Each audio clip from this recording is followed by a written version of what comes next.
Hej alle sammen. Nu på fredag, der er demokørsel af Stark Vark ude hos Noisy Misfits MC ude i Hvidovre. Noisy Misfits adresse ude i Hvidovre er Avedørholmen 86F. Så hvis du har lyst til at komme ud og se det her møgsvin og prøve et møgsvin magen til, så kom ud forbi. West Coast MX, de kommer forbi med et par maskiner, nogle EX'er magen til min, ombygget til motard.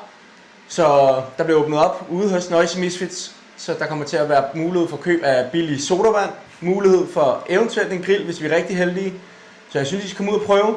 Man kan tilmelde sig via West Coast MX hjemmeside. De har en side, hvor du kan tilmelde demokørsler rundt omkring i landet. Derudover så kommer jeg selv, og jeg tænker, at hvis der er nogen, der vil hilse, hvis der er nogen, der har nogle spørgsmål, så skal de være mere end velkommen til at komme over forbi og tage fat i mig og spørge. Nu har jeg efterhånden kørt 2200 km på den her, og jeg har været super glad for den.